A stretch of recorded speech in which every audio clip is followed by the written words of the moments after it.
안녕하십니까. 거꾸로 투자하는 쇼키움 부동산입니다. 금융위원회의 중대 발표가 나왔습니다. 유주택자, 무주택자한테 모두 중요한데 특히 대출이 있는 유주택자에게 굉장히 좋은 소식을 포함하고 있습니다. 영상 시청 전에 구독, 좋아요, 그리고 알람 설정은 필수입니다. 자, 한국은행에서 어제 발표한 10월 중 금융시장 동향, 요즘 통화정책에 가장 중요한 세 가지가 있다 말씀드렸죠. 첫 번째는 대한민국 수출지표, 두 번째는 물가상승률, 마지막으로 이 가계부채 증가세입니다. 자, 그런데 은행권의 가계대출 증가세가 10월 달에 무려 6.8조 원 증가한 것으로 나왔습니다. 9월 달에 4.8조 원 증가했는데 그거보다 무려 2조 원이 더 확대가 됐다는 거죠. 그래서 10월 말 기준으로 은행권의 가계부채의 잔액은 1086.6조 원을 기록했습니다. 다만 주택담보대출은 2개월 연속 감소세를 보여요. 그래서 8월 달에 7조 원, 9월 달에 6.1조 원, 10월 달에 5.8조 원으로 줄어들긴 했는데 딱 봤더니 기타 대출이 전월에 마이너스 1.3조 원에서 1조 원으로 증가세로 전환이 된 겁니다. 기타 대출이 무엇인가요? 신용대출과 비주택담보대출, 예를 들어 오피스텔이나 꼬마빌딩 같은 거 대출 받을 때 기타 대출로 분류가 됩니다. 그런 거에서 다시 증가세가 나타난 거예요. 얘는 뭐 증가했다 줄어들었다 증가했다 줄었더라 해서 이 추세를 한번 살펴볼 필요는 있습니다. 일단은 주택담보대출은 2개월 연속 감소했는데 제가 볼 때는 11월 달에도 줄어들 가능성이 있어 보여요. 지금 거래량 감소세가 본격화되고 있죠. 은행 가계대출 잔액은 1086조 원입니다. 자, 한국은행은요, 명목 GDP 성장률 이하로 가계부채 증가세를 관리하기로 해요. 그래서 지금 4% 이내로 관리하는 목표가 보이거든요. 그러면은 은행권 가계대출만 딱 보면은 연 43.4조 원 이내로 관리가 돼야 돼요. 그럼 월 3.6조 원 규모입니다. 근데 이번에 발표된 게 몇 조죠? 6.8조죠. 자, 6.8조면 굉장히 높은 수치, 정부가 긴장할 만한 수치라고 볼 수 있는 겁니다. 주택담보대출 증가세가 줄어들었지만 어차피 전체 통계로 봐야 되거든요. 전체 통계로 볼 때는 굉장히 과도한 수준으로 높아지고 있다는 거죠. 정부가 가계부채 통계가 발표된 날 관계부처 합동회의를 진행했습니다. 한국은행, 금융감독원, 주택금융공사, 예금보험공사, 은행연합회, 그리고 금융연구원 등이 참석을 했죠. 그리고 나서 가계부채 현황 점검회의라는 보도자료를 금융위원회에서 발표를 했는데 정말 중요한 내용을 많이 포함하고 있습니다. 네 가지로 나눠서 좀 정리를 드릴게요. 자, 첫 번째 DSR 강화 방안입니다. 금융위원회는요, DSR 미적용 대출 상품을 점검하기로 한 거예요. 자, DSR 미적용 대출 상품 중 여러분들이 많이 받는 건 무엇이 있을까요? 첫 번째, 전세자금 대출 DSR 적용 안 돼요. 두 번째, 중도금 대출 또는 정비사업장의 이주비 대출도 이 DSR에 적용되지 않습니다. DTI만 적용하기 때문에 어지간하면 대출 다 나와요. 마지막으로 정책 모기지 대출도 이 DSR을 적용받지 않습니다. 자, 지금 이 세 가지 중에서 가장 문제가 되는 게 뭐죠? 요즘 정책 모기지발 가계대출 증가세가 문제가 되고 있죠. 그래서 일반형 특례보금자리론이 폐지가 된 겁니다. 자, 그래서 제가 볼 때는 DSR 미적용 대출 상품 중에서 제가 볼 때는 정책 모기지 대출 상품이 가장 우선적으로 검토 대상이 될 것 같고 전세자금 대출도 들어갈 가능성이 좀 있어 보여요. 이건 관련된 소식이 나오면 추가로 정리를 드리겠습니다. 특히 정책 모기지 대출 상품 같은 경우는 좀 부동산 시장에 적지 않은 영향을 줄 것 같아요. 자, 특례보금자리론 솔직히 그 당시에 올해 상반기 때 인터넷 은행들의 대출금리보다는 높은 수준이었거든요. 그럼에도 불구하고 인기가 있었던 것은 바로 이 LTV 규제에 적용받지 않아서 좀 맞벌이 부부가 최대한 영끌해서 대출받는 용도로 활용이 됐었다는 겁니다. 만약에 DSR 적용된다면 그것도 제한이 되겠죠. 두 번째는요, 변동금리 스트레스 DSR입니다. 이건 뭐 자주 말씀드렸죠? 변동금리에 적용되는 대출 한도를 줄이려고 한다는 겁니다. 왜 그러냐면은, 자, 대한민국은 가계대출에서 변동금리 비중이 80%에 육박해요. 그러다 보니까 금리 인상 시기에 차주들의 소비가 감소하고 연체율이 증가하면서 금융 시스템 위기로 발전한 우려가 있는 겁니다. 그래서 변동금리의 DSR 한도를 축소를 시켜요. 자, 그럼 변동금리의 DSR 한도를 축소시키면 어떻게 된다? 사람들이 고정금리를 받으려고 할 거 아닙니까? 그러면서 금융 안정성도 나아지는 거고 금리 변화에 따른 소비 위축 우려도 적어진다는 거죠. 그래서 이번 보도자료 보면은 이와 관련된 내용은 다음 달에 세부 방안을 발표하고 확정 일정도 그때 나올 것 같습니다. 언론에서는 현재 DSR이 40%가 적용돼 있죠. 제2금융권은 50%인데 이 40%를 변동금리 안에서 35%로 줄일 것이다. 그럼 대출 한도가 수천만 원 정도 줄어들다 보니까 고정금리로 많이 옮겨갈 것이다. 금융당국은 이것을 기대하는 것 같습니다.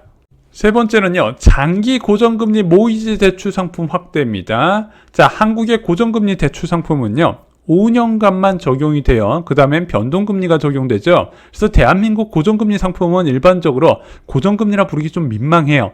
혼합금리라고 불러야 됩니다. 그래서 지금 미국 같은 경우는 20년, 30년마다 장기적인 모기지 대출 상품을 받아서 처음 금리가 변하지 않고 끝까지 유지가 되거든요. 그래서 금리를 마구마구 올려도 사람들이 집을 안 팔잖아요. 왜?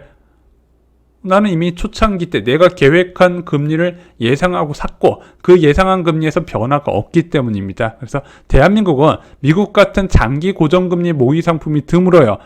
정책 모기지에서만 일부 다루고 대부분 민간 은행에서 공급하는 모기지 상품은 이런 혼합금리라는 거죠. 그럼 금융위원회는 어떻게 장기 고정금리 대출을 늘릴까? 세 가지 방안을 꺼내들었어요. 첫 번째, 고정금리 대출 실적을 예금보험료 차등평가 보완지표로 반영한다고 합니다. 그래서 고정금리 대출 상품을 많이 취급하는 은행한테 혜택을 준다는 거예요. 2024년 1월부터 시행이 된다고 합니다. 또한 혼합형 대출 확보에 기여한 고정금리 분할 상환 행정지조 2014년 이후에 적용됐는데 얘를 개편해서 순수 장기 고정금리 상품의 인센티브를 강화한다고 합니다. 그래서 내년 1분기 중에 관련된 내용이 발표된다고 하네요. 마지막으로 장기 고정금리 대출의 자본 조달 수단으로 활용되는 커버드 본드 등에 대한 인센티브를 적용한다고 하네요. 그래서 예대율 규제 완화 등 자본 규제를 풀어주는 방안, 이렇게 세 가지 카드를 꺼내들었습니다. 자, 네 번째 중요한 발표 내용은요, 바로 중도상환 수수료 한시 면제 카드입니다. 이게 굉장히 큰 파급 효과가 있는 거예요. 자, 아시다시피 작년 말에 특례 보금자리 나왔을 때 사람들이 깜짝 놀란 게 두 가지가 있어요. 야, 특례 보금자리로는 중도상환 수수료가 없대. 그거보다 더 깜짝 놀란 것은 일반 대출을 갖고 있는 사람이 특례 보금자리로 갈아탈 때 기존 대출의 중도상환 수수료 면제받을 수 있대. 이것 때문에 사람들이 깜짝 놀랐었거든요. 자, 근데 이번 발표에서 어떻게 나왔다?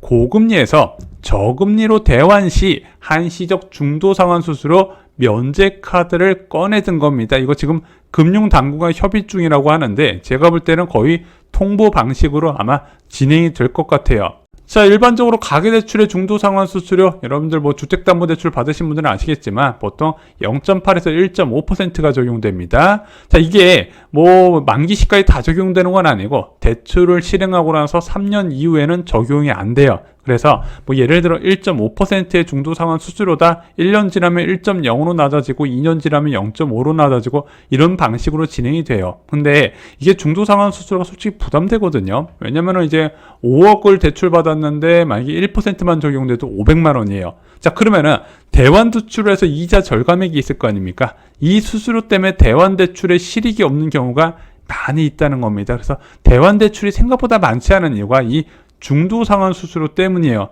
근데 정부가 면제 카드를 꺼내든 겁니다.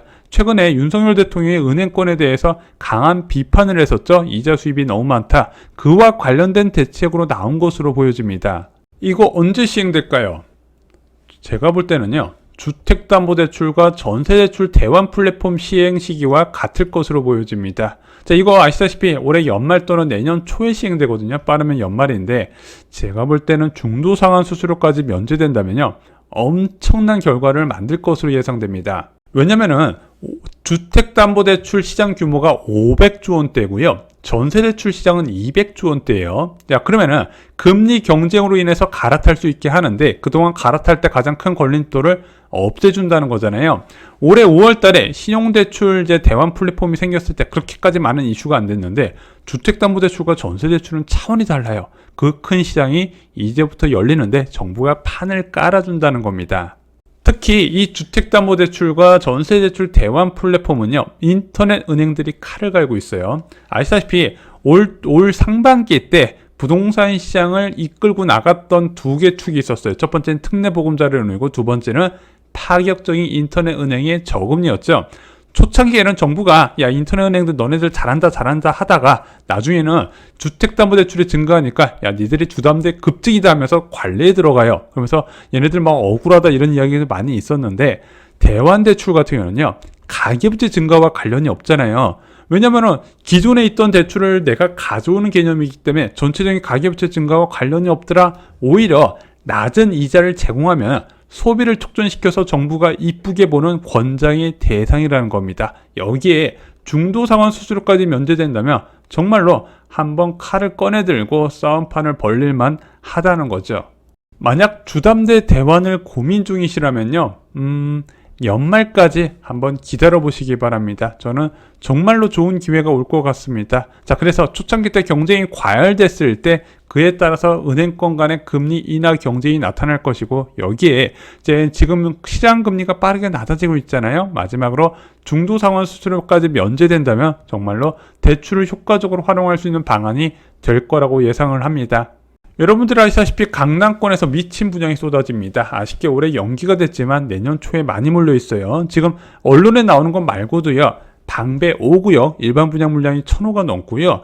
반포주공 1단지 1, 2, 4주구도 곧 분양을 진행하게 됩니다. 그 강남권에서 쏟아지는 미친 분양, 로또 분양에 대해서 기회를 잡으시기 바랍니다. 어떻게 잡을 수 있다? 부자가 되려면 청약에 미쳐라. 저희 신간서적에 청약 당첨 비결에 대해서 자세하게 적혀 있습니다. 청약 기회와 당첨 비결 두 마리 토끼를 한꺼번에 잡으시기 바랍니다. 이상 후 영상 마치겠습니다. 감사합니다.